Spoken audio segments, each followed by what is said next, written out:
Salut les makers, j'espère que vous vous portez bien. Alors dans cette vidéo, ça va être mon premier projet avec la CNC laser. J'ai eu cette idée en voyant une vidéo sur le net, mais c'était sur une machine beaucoup plus puissante, beaucoup plus adaptée à ce genre de choses. Donc ici, je me suis dit qu'il y avait peut-être moyen de l'adapter pour une CNC laser de maison.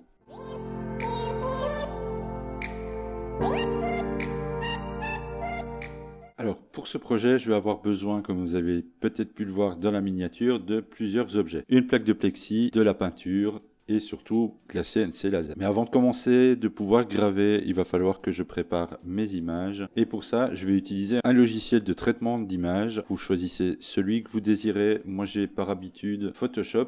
Et on va commencer la préparation. Je vais vous montrer en gros comment je vais préparer mon projet pour la gravure. Alors je reprends ici une image de Marvel, d'Iron Man. Je suis un petit peu fan. J'avais envie de reproduire ce tableau-là sur une plaque de plexi. Mais il va falloir dans un premier temps que je sépare chaque couleur pour avoir des étapes de gravure différentes. Je vais vous montrer en gros comment ça se passe pour une voire deux couleurs car c'est relativement répétitif.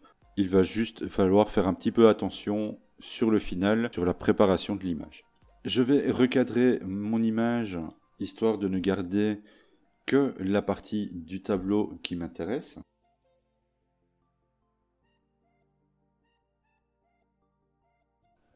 Et à partir de là, je vais pouvoir commencer à faire les sélections de mes couleurs.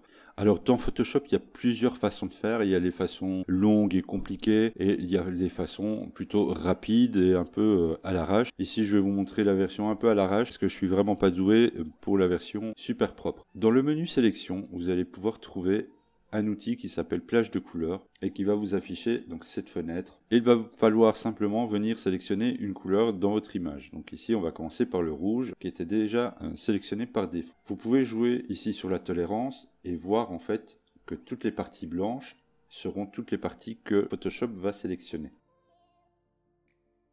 Une fois que vous avez votre résultat désiré, vous validez par OK et vous voyez qu'il fait des petits pointillés partout où il a trouvé des zones. Avec la combinaison CTRL-J, vous allez pouvoir en fait copier cette sélection sur un nouveau calque, celle qui va nous intéresser le plus par la suite. Je vais vous refaire la même chose pour une autre couleur. On va reprendre sélection, plage de couleurs et par exemple prendre le jaune. Alors si vous voulez ajouter des zones à votre sélection, vous voyez que là, le blanc, c'est totalement sélectionné. Avec la touche Shift enfoncée, vous avez un petit plus qui apparaît sur votre outil.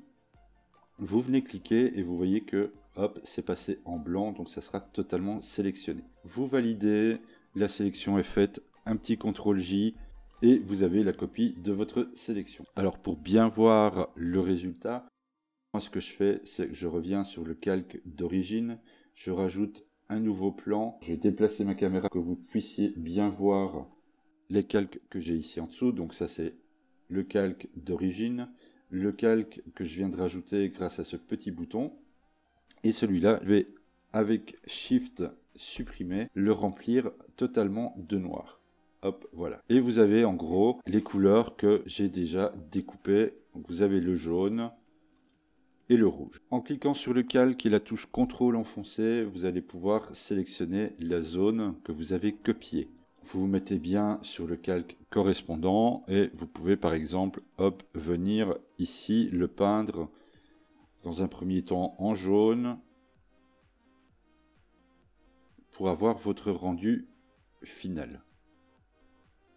On fait pareil pour le rouge, CTRL enfoncé, on vient cliquer sur le calque pour faire la sélection. On va prendre, allez, on va venir le chercher comme ceci ici, coup de pinceau à l'arrache, hop, et on a notre deuxième sélection. Alors ici c'est vraiment à titre indicatif pour que vous puissiez par exemple mettre, voilà, calque ici ça sera jaune et ici rouge.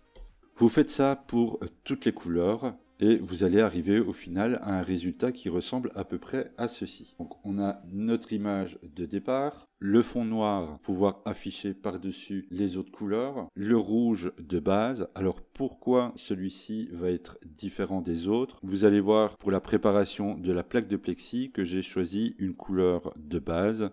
Et pour cette couleur de base, j'ai choisi celle qui prenait le plus d'espace sur la plaque, c'est-à-dire le rouge. Et toutes les autres, je les ai changées au moment de l'enregistrement en noir. Maintenant que mon image est prête, je vais pouvoir garder ce qui m'intéresse, donc ma première couleur, ma première vraie gravure, et la sauvegarder dans un dossier en PNG. Moi, je l'ai déjà fait ici. Je le place en PNG. Comme mon fond est noir, je ne sais pas si vous allez le voir correctement, mais du coup, j'ai enregistré ma couleur noire, qui sera ma première gravure, la couleur bleue pour la deuxième, la jaune en troisième, et le blanc en quatrième. Alors oui, c'est marqué 2, 3, 4, 5, mais je considère le rouge comme la première couche. C'est pour ça que je les ai notés de la sorte, mais j'aurais dû mettre 1, 2, 3, 4 pour avoir un point de repère plus facile. Maintenant que c'est fait, voilà, vous avez en gros la technique que j'ai utilisée pour préparer mon projet de gravure CNC. Et maintenant, je vous propose tout simplement de passer à la suite,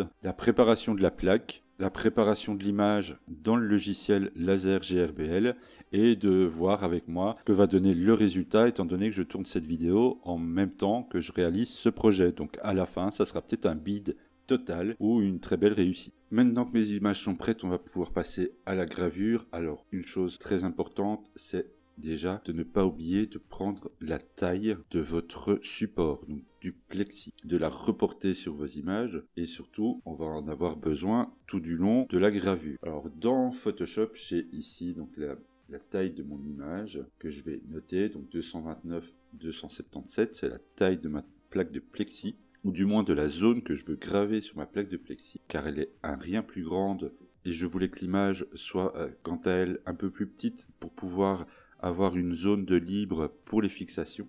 Donc on va reprendre ici la mesure 229-277 que j'ai reporté du coup tout simplement sur mes 4 futures gravures. Et pour me faciliter les choses sur mon plateau au niveau de la CNC, j'ai imprimé rapidement une petite équerre que j'ai fixée avec 3 vis pour pouvoir remettre la plaque exactement au même endroit à chaque passage du laser. Au niveau de GRBL, rien de bien compliqué. Vous allez dans Fichier, vous allez ouvrir le dossier où vous avez placé vos images. On commence par la première. Celui-ci va la charger. Selon vous faites vos petits réglages niveau luminosité, contraste et les points blancs. Vous choisissez tracer ligne par ligne. Vous faites suivant.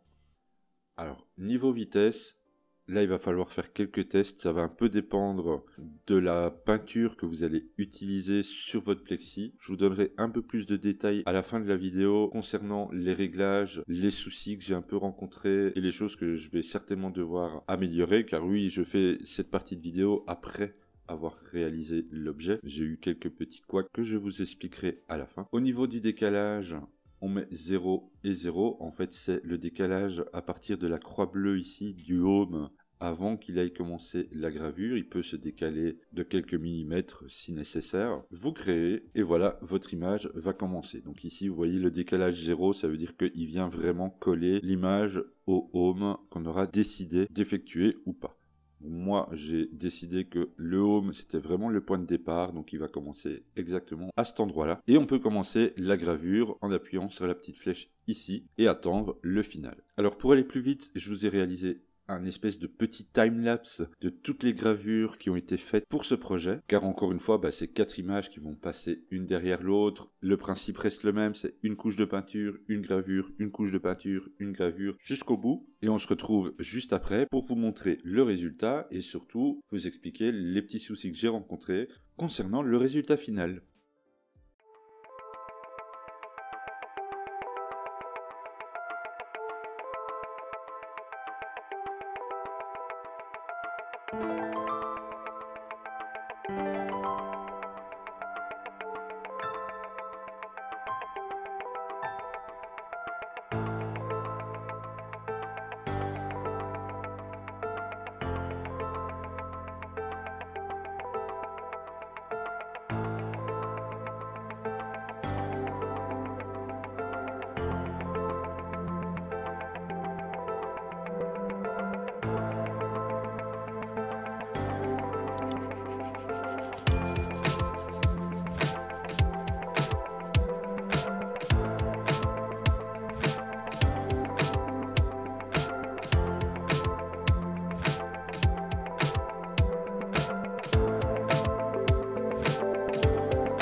Vous l'aurez donc compris, le principe est super simple. Vous passez un coup de peinture, vous gravez votre image, vous passez la seconde couleur et ainsi de suite jusqu'à la dernière couleur. Alors avant de vous montrer le résultat, il me manquait encore une chose pour réaliser ce projet, c'était les fixations pour l'accrocher tout simplement au mur. Alors j'avais plusieurs solutions, c'était soit percer le plexi, mais je me suis dit que si je me lançais là-dedans, j'allais forcément éclater celui-ci et rater tout le projet. Et à force de rechercher un peu sur le net les solutions, je suis parti sur le principe des fixations qu'on peut trouver pour accrocher des miroirs sur les murs. Alors étant donné que j'en avais pas sous la main, mais qu'à côté de ça j'ai une imprimante 3D, je me suis dit que tant qu'à faire, autant y aller jusqu'au bout et de les créer aussi. Donc j'ai réalisé ces pièces sur Fusion 360, c'est vraiment pas quelque chose d'extrêmement compliqué à réaliser. J'en ai fait deux avec une largeur d'encoche différente. Il y en a un pour du plexi de 5 mm et un plus petit pour du 3 mm. S'il vous intéresse, je les ai mis sur Thingiverse. Donc tout ça, c'est dans la description. Et maintenant, je vais vous expliquer un peu mon ressenti par rapport à ce premier projet, les soucis que j'ai rencontrés, ce que j'ai envie de changer. Au niveau de la gravure, ça s'est extrêmement bien passé. La machine, avec l'équerre sur le plateau, c'est d'une facilité déconcertante de retirer la plaque, de la peindre, de venir la remettre sur celui-ci et de recommencer la gravure suivante. C'est ultra précis. Au niveau des réglages de GRBL, au niveau de la puissance du laser, j'ai pas osé trop y aller à fond. Donc je suis descendu à une puissance de 850 pour le laser. Et au niveau de la vitesse, là par contre, j'y étais à 1000 et ça s'est passé très très bien sur les premières couches. La première couleur qui était le rouge est partie tout seul, ça s'est passé très très bien. Mais une fois que j'ai commencé avec la deuxième couleur, donc le noir, ce qui a peut-être pas été ma meilleure idée, là ça a commencé à devenir un peu plus problématique. Alors la gravure suivante s'est très très bien passée aussi, ça, il n'y a aucun souci, mais je pense que le noir, j'aurais dû le garder pour la fin. En plus de ça, j'ai pris des couleurs que j'avais sous la main, c'est-à-dire des bombes de peinture bon marché qu'on trouve dans certains magasins de type Action, Foire Fouille, ce genre de trucs-là. Elle était pailletée et je pense franchement que j'aurais dû la garder comme dernière couleur à mettre, car celle-ci a eu tendance à rester sur le plexi que la première en rouge. Autre raison aussi qui me fait penser ça, c'est que lors du passage du laser, même sur la première couleur, étant donné que la surface est recouverte de quelque chose, le plexi commence à être légèrement mordu. Un peu comme si on avait passé un papier de verre extra fin sur la couche, donc ce qui a causé, je pense, une accroche bien plus importante des peintures suivantes sur le plexi. Plus je passais de couches de peinture par-dessus, plus il restait quelque chose sur le plexi et à partir de la troisième couleur, j'ai dû faire 2 passages pour avoir une gravure plus ou moins propre. Et encore une fois, le noir était la couleur qui restait le plus visible sur le résultat. Malgré ça, je suis super content parce que c'est un premier projet avec la CNC, que c'est le but de découvrir, de tester et d'apprendre évidemment de ses erreurs. Alors, qu'est-ce que j'ai envie de changer pour la prochaine fois? Soit trouver une autre peinture pour le plexi qui fonctionne beaucoup plus facilement. Alors sur ça, si vous avez des avis, des conseils, on m'a déjà parlé de peinture spéciale pour plexi ou d'acrylique. Donc évidemment, c'est quelque chose que je vais retenter par la suite. Ça me donne clairement envie, à la limite, d'avoir éventuellement un aérographe pour ne pouvoir passer que sur les zones qui ont été gravées pour les peintures suivantes. Mais dans l'ensemble, je suis vraiment content du résultat. Il est accroché maintenant à mon mur. J'avais envie de partager avec vous cette première expérience d'un premier, on va dire, gros projet de CNC, de gravure. Donc j'avais vu ça sur une machine beaucoup plus puissante de type industriel et je trouvais ça vraiment sympa et j'avais envie de tenter l'expérience pour voir si on pouvait adapter ça avec une petite CNC en 2500 mW. Maintenant ici vous avez les techniques que j'ai utilisées. Si vous avez envie d'essayer, n'hésitez pas à vous servir de cette vidéo pour éviter certaines erreurs. Qui sait, vous allez peut-être trouver des astuces qui pourront compléter, pallier à certains des problèmes que j'ai pu rencontrer. Surtout n'hésitez pas à partager votre retour, vos trucs, vos astuces dans les commentaires pour que ça puisse servir à tout le monde. Et je vous dis à bientôt dans une prochaine vidéo.